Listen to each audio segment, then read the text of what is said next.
Que me pariu, quem foi a pátria que me pariu? Novidades interessantes hoje para vocês. O pessoal aqui está dizendo que está ansioso, Marília ansiosa. Obrigado, estou vendo aqui que vocês estão me ouvindo bem. Marília ansiosa, um monte de gente ansiosa. Tem muita gente me perguntando se eu estou ansioso. E eu estou ansioso de uma forma positiva. Estive agora conversando com o CEO do Rumble, pessoalmente, que vai ser uma das testemunhas. Daí ele falou, nossa, como você tá calmo? Eu falei, poxa, eu tô calmo porque eu acho que a gente tem a verdade do nosso lado, né? E foi um trabalho muito longo para a gente chegar até aqui.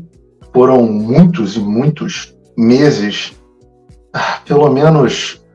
A primeira vez que eu estive em Washington foi em novembro de 2022 com a Carla Zambelli. Não a primeira vez que eu estive em Washington, mas a primeira vez que eu estive em Washington com o propósito de aumentar a audiência, o conhecimento no Brasil sobre o que estava se passando, o conhecimento nos Estados Unidos sobre o que estava se passando no Brasil. Depois disso eu estive aqui várias vezes, estive aqui especificamente muitas vezes com o senador Girão, com Gustavo Gayer e vários outros congressistas do lado do Bolsonaro. E estou muito feliz de estar aqui dessa vez, porque é um pouco da coroação do longo trabalho que a gente vem fazendo. Eu tenho o poder de fazer com que o mundo saiba o que está acontecendo no Brasil. E graças a esse poder, certamente vem de Deus, não vem das minhas habilidades, e até as minhas habilidades vêm de Deus, então, mas certamente tanta coisa deu errado, tanta coisa deu certo, e as coisas que deram certo foram todas pelo caminho de Deus, porque até as coisas que deram errado acabaram dando errado para o nosso bem. Vocês lembram que a gente era para ter audiência em março, né? Os democratas, a audiência ia ser num comitê, numa comissão, menos importante do que o que a gente está tendo agora, né? Dentro do Comitê de Relações Exteriores, o poderoso Comitê de Relações Exteriores dos Estados Unidos. Nós estamos agora realmente tendo audiência, vai acontecer, é amanhã, às 10 horas da manhã, não foi cancelada, não foi bloqueada, mas em março os democratas tiveram sucesso em bloquear. Só que, naquele momento, né, depois do que aquilo aconteceu, outras frentes de ação acabaram gerando frutos, e uma delas foi o Elon Musk. Então, desde março, se a nossa audiência tivesse acontecido em março, ela não ia gerar tanto interesse quanto está gerando essa audiência, porque aconteceu graças ao Elon Musk. Se a gente tivesse feito a audiência em março, não estaríamos fazendo a audiência agora.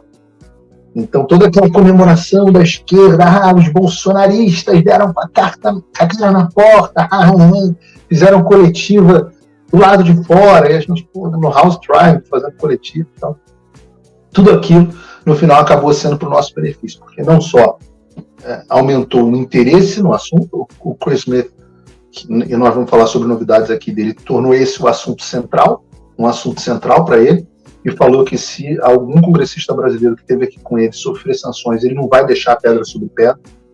E, aliás, eu vou contar uma história interessante para vocês sobre isso, que foi o fato de que, num dado momento, o Chris Smith, nós estamos aqui com uma delegação de mais ou menos uns 10 parlamentares brasileiros, alguns cancelaram por conta da tragédia no Rio Grande do Sul. Eu aproveito aqui para deixar o meu abraço, a minha solidariedade com as pessoas do Rio Grande do Sul. As imagens que a gente está recebendo aqui são absolutamente consternantes. Eu coloquei ontem no meu Instagram, se você não segue no Instagram, siga, algumas oportunidades de pessoas para fazerem doações, tanto do Brasil quanto do exterior. Peço que vocês entrem lá. Mas por isso alguns congressistas cancelaram a vinda, dentre eles o Marcel Van Hatten. Mas nós estamos aqui com uma delegação de mais ou menos 10 membros do Congresso.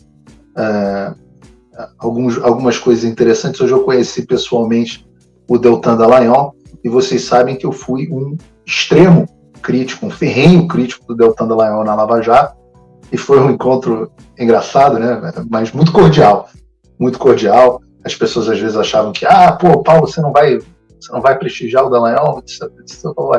Minhas críticas ao Dallagnol, a atuação profissional dele foram umas. A minha defesa ao absurdo que ele sofreu como candidato, como candidato, como deputado, na verdade, teve o seu mandato cassado. Não tem absolutamente nada a ver com isso. Eu fui um grande defensor do Dallagnol nessa oportunidade. Acho que ele foi votado e tem todo o direito aí tinha todo o direito de eleger, de seguir o mandato dele. Eu ainda não tive a oportunidade de conversar com ele, mas ele foi muito simpático. Ele falou: não, eu quero sentar para conversar com você, porque tem muita mística. Eu vou te convencer de que a Lava Jato foi boa. Então, depois eu conto para vocês como é que foi essa história, mas uma relação muito cordial.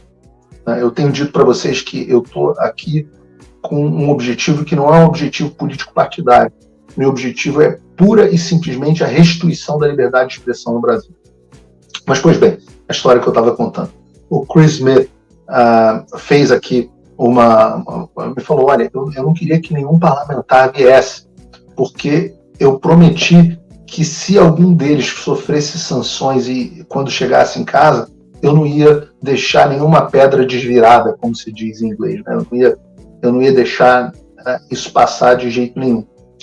Então, a preocupação do Chris Smith era os brasileiros, deputados, serem presos quando chegassem no Brasil, e ele tem que ir ao Brasil atrás dos caras. Ele falou: se acontecer, eu não vou deixar em branco.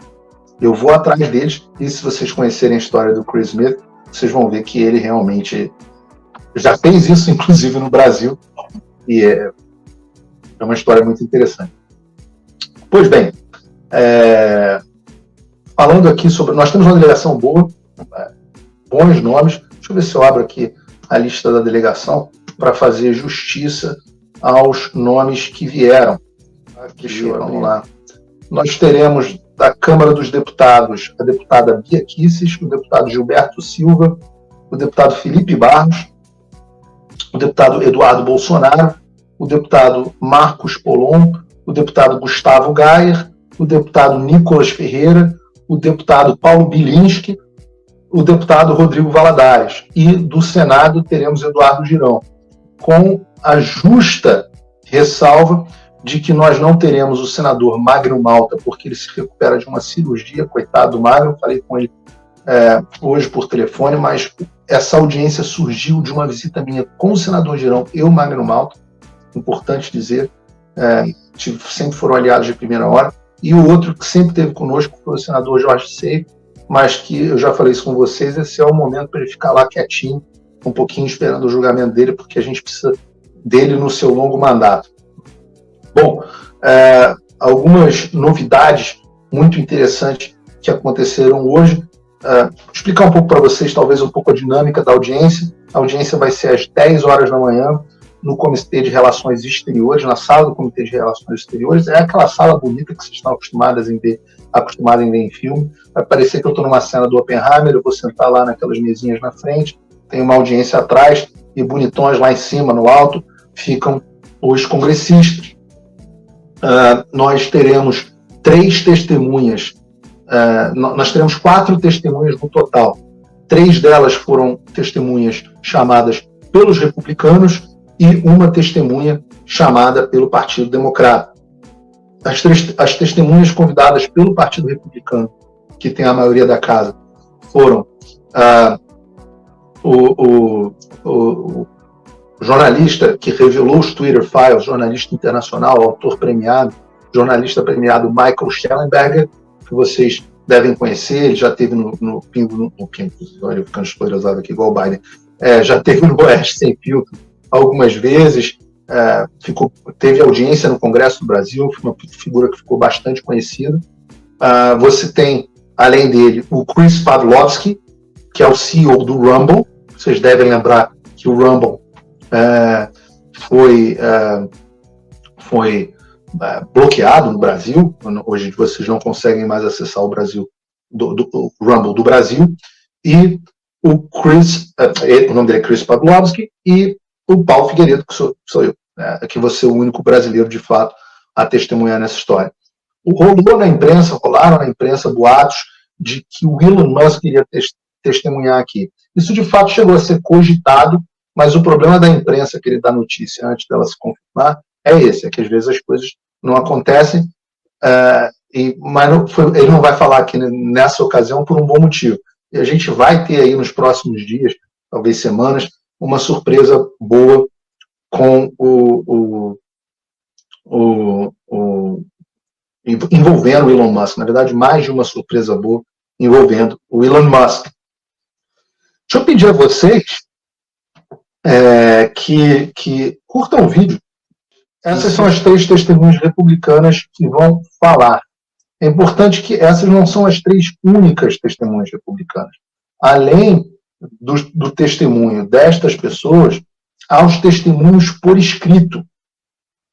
E aí nós teremos, até onde eu não sei todos os testemunhos por escrito, mas eu sei que nós teremos um testemunho por escrito da Ludmila Lins Grilo, contando a história dela, do Alan dos Santos, contando a história dele. Parece que o Monark ouviu lá o Girão, não sei se vai se confirmar. O Girão falou com ele. E o Monark vai apresentar um testemunho da história dele. Você tem um testemunho da ASFAV, dos familiares e vítimas do 8 de janeiro. E acho, tem que checar isso com o Eduardo Bolsonaro, que nós teremos também um testemunho referente ao caso da perseguição política do presidente Bolsonaro. Todos esses testemunhos passam a fazer parte do Congressional Records. O que são isso? São os registros do Congresso americano. Eles passam a ser documentos públicos que entram para o registro histórico da audiência do Congresso dos Estados Unidos, passam a ter valor de documento do Congresso. Então, isso é uma coisa muito importante. Tem um peso enorme para os processos de asilo que estão em curso nos Estados Unidos, mas também tem um peso enorme histórico, o registro desse momento para a posteridade. A esquerda sabe o quanto que registro histórico é importante, às vezes a direita não sabe disso, mas isso é muito importante.